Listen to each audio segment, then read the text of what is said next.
Par contre, je pense que la prochaine rencontre, ou avant la prochaine rencontre d'ailleurs, s'ils me demandent vraiment ce colloque, c'est moi qui leur poserai des questions. C'est moi qui les interrogerai. Oui, pour leur dire, quelle église êtes-vous? À quelle église avons-nous affaire? Moi, je voudrais savoir si j'ai affaire à l'église catholique ou si j'ai affaire à une autre église, à une contre-église, à une contrefaçon de l'église. Or, je crois sincèrement que nous avons affaire à une contrefaçon de l'église et non pas à l'église catholique. Pourquoi? Parce qu'ils n'enseignent plus la foi catholique, ils ne défendent plus la foi catholique. Non seulement ils n'enseignent plus la foi catholique, ils ne défendent plus la foi catholique, mais ils enseignent autre chose. Ils entraînent l'Église dans autre chose que l'Église catholique. Ce n'est plus l'Église catholique. Ils sont assis sur le siège de leurs prédécesseurs, tous ces cardinaux qui sont dans les congrégations et tous ces secrétaires qui sont dans les congrégations, ils sont là où à la secrétaire d'État, ils sont bien assis là où étaient leurs prédécesseurs, mais ils ne continuent pas leurs prédécesseurs. Ils n'ont plus la même foi, ni la même doctrine, ni la même, ni la même morale même que leurs prédécesseurs. Alors, c'est pas possible. Et principalement, leur grande erreur, c'est l'œcuménisme. Et l'œcuménisme, ils enseignent un œcuménisme qui est contraire à la foi catholique.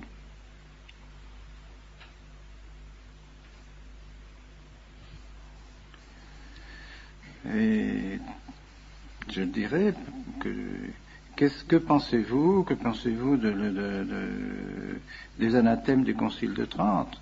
Que pensez-vous des anathèmes du Concile de l'encyclique Auctorem Fidei sur le Concile de Pistoie? Que pensez-vous du syllabus? Que pensez-vous de l'encyclique sur Immortale Dei du pape Léon XIII? Que pensez-vous de la lettre sur le sillon par le pape Saint-Pidis, de l'encyclique Quas Primas du pape Pie XI, de Mortalium Animos du pape Pie XI, justement contre l'œcuménisme, contre ce faux œcuménisme, et ainsi de suite. Enfin, pensez-vous de tout ça? Qui me répondent s'ils sont toujours d'accord avec tous ces documents des papes, avec ces documents officiels qui définissent notre foi. Ce ne sont pas des documents quelconques, ce ne sont pas des allocations privées, des allocutions privées ou des conversations privées des papes, ce sont des documents officiels et qui engagent l'autorité du pape. Alors moi,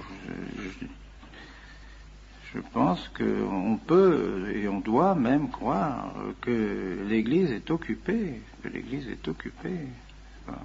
Elle est occupée par cette contre-Église, que nous connaissons bien et que les papes connaissent parfaitement et que les papes ont condamné tout au long de siècles, depuis maintenant bientôt 4 siècles. L'Église ne cesse de condamner cette contre-Église qui est née avec le protestantisme surtout, qui s'est développée avec le protestantisme et qui est à l'origine de toutes les erreurs modernes, qui a détruit toute la philosophie et qui nous a entraînés dans toutes ces erreurs que nous connaissons, que les papes ont condamnées, libéralisme, socialisme, communisme, modernisme, sionisme, que sais-je, nous en mourrons, les papes ont tout fait pour condamner cela, et voilà que maintenant, ceux qui sont sur les sièges de ceux qui ont condamné ces choses-là, eh bien, sont maintenant d'accord, pratiquement, avec ce libéralisme et avec cet œcuménisme. Alors, on ne peut pas accepter ça. Et plus les choses s'éclairent, et plus nous apercevons que ce programme qui a été élaboré dans les loges maçonniques, tout ce programme a été élaboré, toutes ces erreurs ont été élaborées dans les loges maçonniques, eh bien, on s'aperçoit tout doucement, et avec des précisions de plus en plus grandes, qu'il y a tout simplement une loge maçonnique au Vatican. Et que maintenant, quand on se trouve devant un secrétaire de congrégation ou un cardinal qui se trouve assis dans le siège, à la place, dans le bureau, où se trouvaient de saints cardinaux, et des cardinaux qui avaient la foi, qui défendaient la foi de l'Église et qui étaient des hommes d'Église, on se trouve devant un franc-maçon. Alors, est-ce que c'est la même chose? Alors c'est bien, ils brandissent la même obéissance. Oui, autrefois, on nous disait d'obéir à la foi, on nous faisait faire le serment antimoderniste, on nous faisait faire les professions de foi, et tout ça. Maintenant, ces gens-là, qu'est-ce qu'ils font? Quelle foi ils nous demandent de professer? C'est plus la même. Alors on brandit toujours obéissance, obéissance, obéissance. Ah oui, mais quand même. Obéissance à l'Église, oui. Obéissance à ce que l'Église a toujours commandé, oui. Obéissance à la foi de l'Église, oui. Mais obéissance à la franc-maçonnerie, non. Ben non. Ben, c'est ça, c'est actuellement. C'est sûr. Et dernièrement, donc, on m'a apporté des documents qui semblent tout à fait véridiques. Des documents qui montrent des correspondances entre Bugnini et le grand maître de la maçonnerie sur toute la réforme liturgique, avec lequel le grand maître de la maçonnerie demande à Bugnini d'appliquer la réforme du fameux Rocca, les prêtres apostats, Rocca, qui, lui, avait prédit déjà tout ce qui devait se faire et avait déjà prévu tout ce qui devait se faire lorsque le Vatican serait occupé par la maçonnerie. Voilà ce qu'il faut faire. Et alors maintenant, le grand maître de la maçonnerie demande à Bugnini d'appliquer cela. Et le grand principe dit il faut arriver à la naturalisazione, comme il dit, naturalisazione dell'incarnazione. Donc désurnaturaliser l'incarnation. Donc on arrive au naturalisme. Il faut naturalisme. Et que cela, il faut appliquer les principes de la langue vernaculaire, de la démultiplicité des rites, de la multiplicité de la liturgie, pour rendre la liturgie complètement confuse et mettre la confusion partout. Et les oppositions entre les différents rites. Alors Bugnini répond qu'il est tout à fait d'accord. Je suis tout à fait d'accord pour cela, mais qu'il faudra un certain temps, il faudra peut-être 10 ans, mais en l'espace de 10 ans, il y arrivera, et que la confiance que lui accorde particulièrement le cardinal Lercaro et même le pape Paul VI, avec cette confiance qu'il a, il est assuré de pouvoir arriver à ses fins. Et il nomme tous ceux avec lesquels il travaillera dans la curie romaine, tous ceux qui, eux aussi, ont des attaches à la maçonnerie, alors qu'il pourra travailler avec eux, mais il faudra en placer certains, il faudra les mettre dans certaines congrégations, afin de pouvoir mener le travail à bien. Il faut que toutes les congrégations soient plus ou moins infiltrées, noyautées par des membres de la maçonnerie, qu'il nomme un tel, un tel, un tel. Il faudra chasser celui-ci, parce que celui-là nous gêne, il est contre nous, alors il faudra le faire mettre dehors. Il faudra supprimer la congrégation des rites, mais c'est pas la congrégation des rites, c'est la congrégation des sacrements, et il a réussi à supprimer la congrégation des sacrements pour tout mettre sous la congrégation des rites, par conséquent tout mettre sous son autorité. Tout ça, il le dit dans les lettres au grand maître de la maçonnerie. Alors, qu'est-ce que vous voulez?